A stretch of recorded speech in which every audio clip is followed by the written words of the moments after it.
It's not just a bite, it is a vicious attack.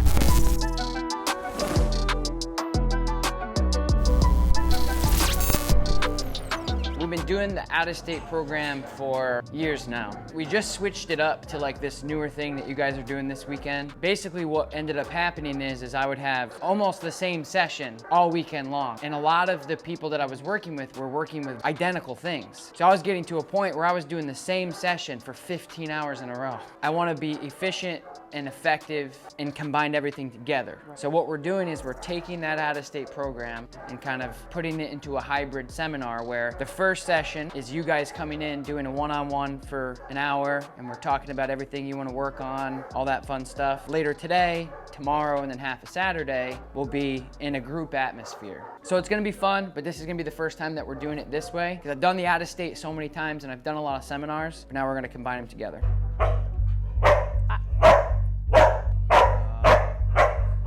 Okay, why don't you just explain to me what we're dealing with Buddy? My biggest concern is he has terrible aggression. Buddy, with my husband. And it's a food aggression with him and my other dog. I mean, he's attacked him, 4 times, and 2 times he had to go to the hospital. He was growling a lot at him. I said, you need to start spending more time with him, start feeding him.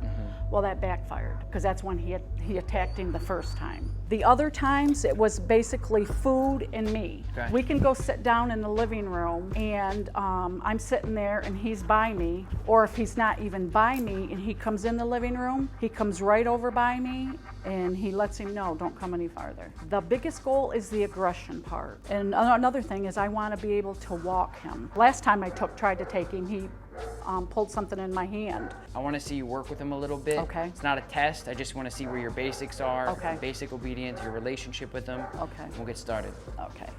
At 10 months old, this dog is already having severe behavioral issues going after the husband. He's bit him a couple times, and we have to do everything that we can to make sure these guys know what to do and how to handle this situation when they leave the facility. If you ask him to do these things, what does he know pretty well? Sit. He will not stay.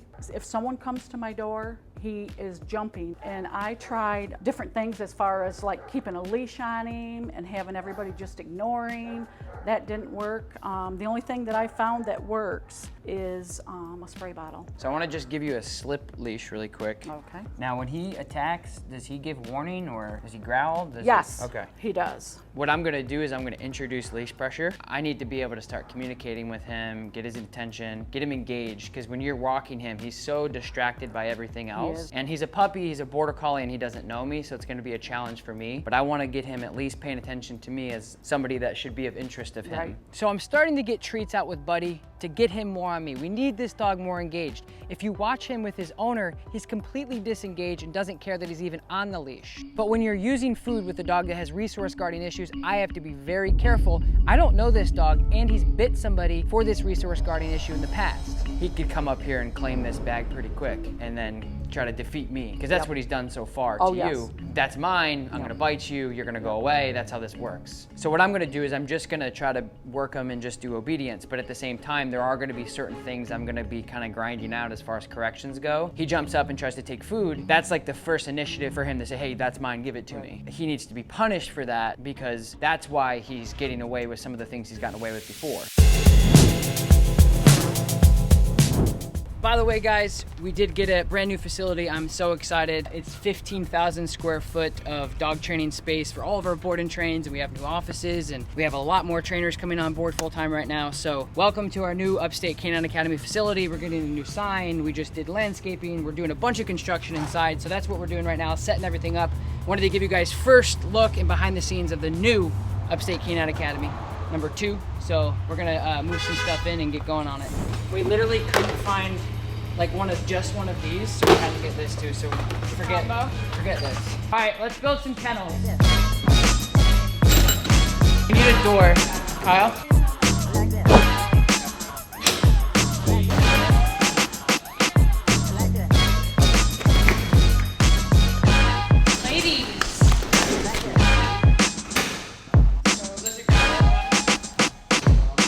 Getting a new facility is exciting, but it's also a lot of freaking work.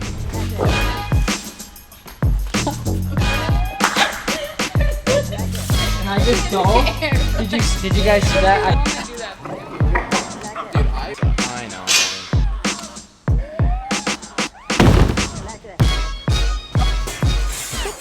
Yes, good sit, buddy. I like that his name is Buddy because I call most dogs Buddy. Good. Off. He comes up, he's like, hey, give me that. I'm like, hey, whoa, bang, correction. I'm solidifying and having clarity of what's expected. So my heel is gonna be left side loose leash. Sit. Good sit. Good. He wants to forge forward. Yes, he does. A lot of dogs who were trained to do behaviors solely with food will likely sit in front of you because they're like, I want it now on this plate. Good heel. Lots of positive reinforcement. Good heel. Buddy, sit.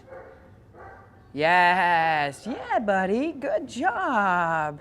Buddy, break.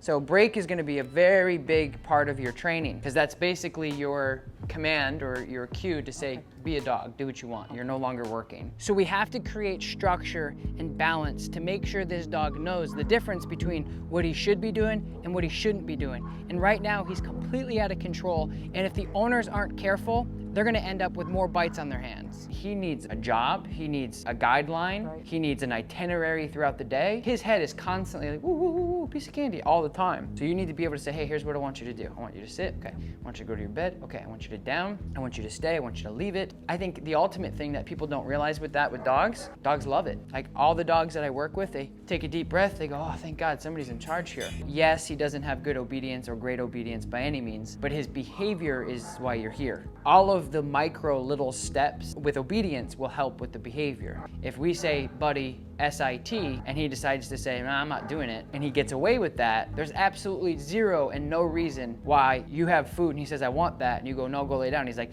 first of all, I don't listen to you when you ask me to sit, so there's no way I'm gonna listen to you if you tell me to go lay down if you have your dinner in your hand. That's mine, give it to me. No, you're not gonna give it to me, now I'm gonna bite you. So we gotta start kind of tuning him up to say, whoa, whoa, man, hey, you don't run the show here, I do. Right. When we ask him to do a behavior, we're putting him into a gear. Think about it like a manual transmission. Right. First gear, heel, right?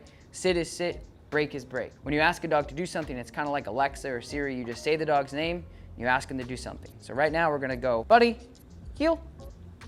Good heel. Good heel. Yes, buddy, good heel.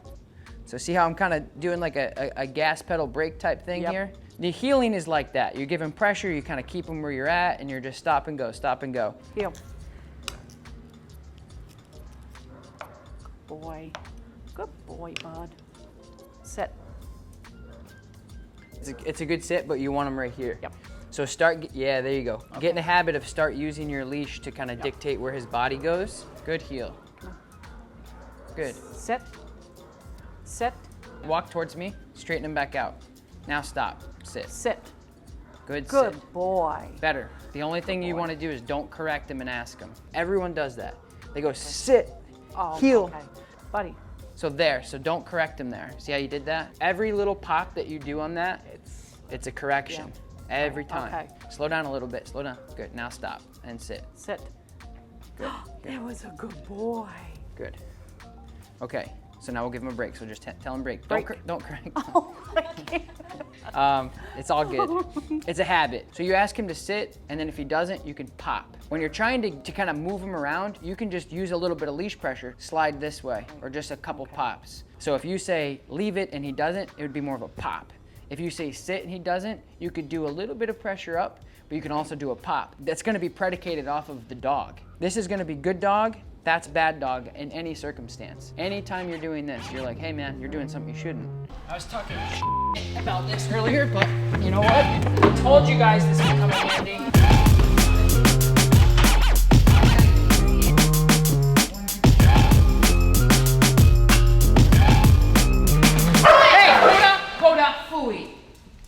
No. All right, we're gonna do a quick interview with Lakota on her feelings about why she decided to give Delta some teeth. Lakota, what did you feel in your mind that you had to give Delta some teeth there and correct them? Well, don't you think that's a little rude? Don't you know Delta well enough to not correct them? All right, dogs will be dogs. Anything else? Great. Talk to you later. Break. And then stop in a Sit. Sit. Good boy. Good sit. Back into a sit again. Sit. So up, go right up. Up. Yep. It's okay, it's okay. Just a little Sit. pressure up. So, Sit. yep, just pop up. Just keep. Sit. Sit. Good sit. Good boy. When he is into a sit, make sure you're paying attention to hold him accountable. Like, kind of like putting on your blinker when you're driving. Don't just do it because you're, yeah, and then the person behind you is like, what is this person? Are you turning or are you not? Right. Are you serious or are you committing or are you not? You either release him and then disengage and talk and don't care what he does like now, or you make sure you hold him into that sit. So let's do that one more time. Okay, So bud. heel him around. Heel. Heel. Good heel. Now what I want you to do is take that leash and put it all in that hand. So I want you to have one unity there. Okay. Heel. Stop. Okay, so release your pressure. Good. So one thing, you know, with you guys is having that clarity. This is good, this is bad. So that pressure on the leash is very, you gotta be mindful of that. Okay. It's very meaningful. It should be to the dog. Right.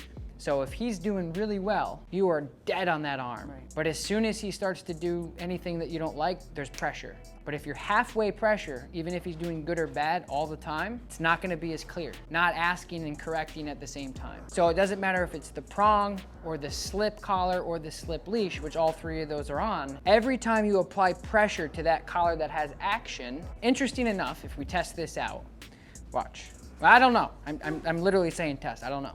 Buddy, come. Buddy, sit. Yes, good sit. Buddy, come. Good. Buddy, sit. Yes, good sit. Buddy, come. Yes. Buddy, sit. Yes, good sit. He sits with me every time, with or without food. Right. He won't sit with you hardly at all. I know. So it kind of tells you guys, same thing we're all working on, is your relationship with him and the development and the foundation you have, like a lot of us here, is what's making him get fuzzy, not necessarily his Right. know-how. Right. So what am I doing different other than like my relationship with him? He's very like, yes, sir, type thing with me. So your body language matters significantly. It's confidence, but it's also experience. Right, You know, right. when I'm handling a dog, hey, I'm here, right? And then I'm Okay. sit, bang. Very good. So I want to start the place with him Okay. because it's going to give you an opportunity to take the next step. So we're going to be doing healing to the place. Now the place, for those of you who don't know, is teaching your dog to go to a targeted location on command. The place can be transferable to anything that you basically point at some point in time. Okay, well, we tell him no and we hush him and we do the water bottle and the shake can. I'm like, that's external stuff. You need to be very like, hey, this is me, quit it. Using a leash. So I'm gonna show you how to do it first. I'll take the leash. To introduce the place command, use your leash pressure, the place, and some food. Buddy, place. Place. Yes, good place. So all fours on this means place. Buddy, place. Yes, good place.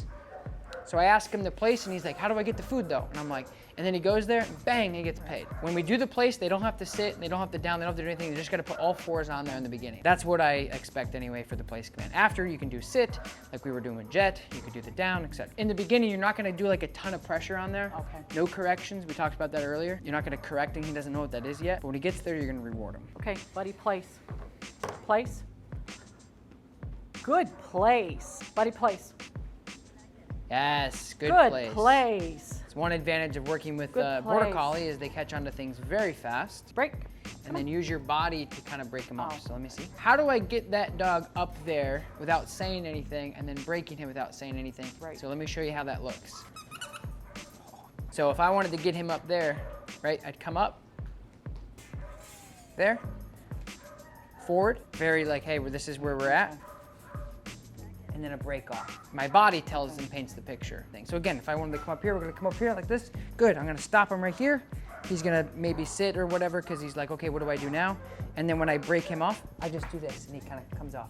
So I'm using my body to break him out of, you know, where he's at. By the way, we just hit 354. I was gonna say thank you guys for 350,000 subscribers the other day, but we just hit 354,000 subscribers. No bad dog army, you're the best. The phone's ringing. All right, first call. Yeah, You gotta answer it. You gotta answer it seriously. That's easy. What the f? No line. It says no line. Yeah, but that's line 2. There's a dial tone. It says no line though. Line 1 is hooked up. Line 2 is not. Right now on the front of the screen it says line 2. Where did it go? So then plug this into line 2, see what happens. Line 1 is in use, line 2 still has no line. Even if it's plugged in there because that one doesn't work. Literally. Why wasn't it working for her? It's working for me. I don't know what you're talking about. Works fine. Not when you call in. What you're saying is it can call out, but it can't call in. Go ahead and try. It is right now. What up? So I'm gonna go into the middle. You guys are gonna be working on your heeling. All right, now let's just do an inside turn quick.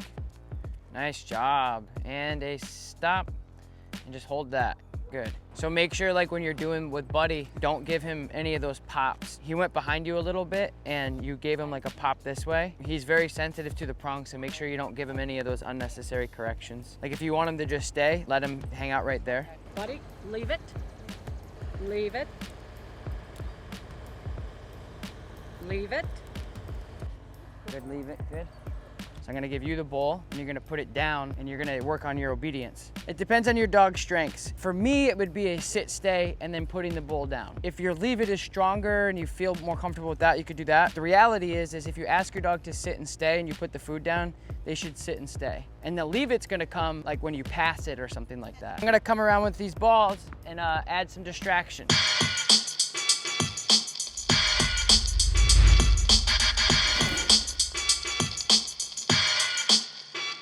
But these whoa, did you see that? It went like this and it went in.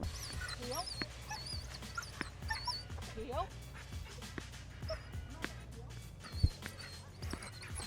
Stop. Hey. So what you want to do is be a little bit more calmer with your handling. So right now he's getting frustrated and you're getting frustrated and you're really tight. Heel. Good heel. Good heel, buddy. Good. Sit. Yeah. Good sit. Heel. So see how that changed? The only thing that changed was the handler. I didn't swap dogs out. All I did was I was just calmer when I was handling him. So when he was whining, you elevated your voice, elevated your leash, and then you started like getting frustrated. Everything that we practice, heel, leave it, all that stuff, do the same thing. That's what we talked about yesterday, is if you're practicing and you're doing really well in practice, and then you go out in reality and you get tennis balls and squirrels and toys and treats and other dogs, and you completely do things differently, that's where you're gonna fail. And then that's usually when I get a phone call that says, Tom, we're going back to it doesn't work anymore. Nothing works. I can't believe it. Everything was going, and I'm like, what are you doing wrong? So make sure that you're doing everything that we worked on in practice because it was going so good. Good, leave it. Release your arm. Relax. There you go. Now you guys got to remember that, you know, when I'm saying relax your arm, that's because you don't want to put tension on the dog because that just creates unnecessary pressure, unnecessary correction. It's not fair. All right, let's put Buddy on a place stay and then work on your stay. Can you look at stay? That's, stop, stay. Good. Now watch him because right when he turns back around is when he's gonna want to get off. Good stay. Good stay, buddy. Yep, good stay. Just rewarding that, good. Good stay, good. So we're gonna work on that sit by simply placing food in the areas that I want you to sit. You're gonna come up to the treat, you're gonna ask him to sit. If he sits, you're gonna pay him. This will help that sit consolidate and get faster, better. But release your pressure. See how high you are? That's why he's gonna get more frustrated and not gonna listen, because you're halfway up all the time. You don't wanna do that. You wanna be nice and relaxed. So go ahead and heel him back and start over. Good sit.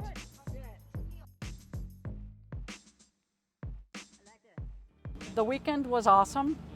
I wish it was longer because I know I have a long road to go, but the experience here is amazing. I've watched a lot of videos of Tom, but being one-on-one with him is priceless. He's come a long way. He's doing really good with the sit and stay. We've got, like I said, we've got a long road ahead, but we'll get there. We will get there. And we're gonna have a regiment every day. We're gonna do it because I'm not gonna let this go because I feel we're on a good road.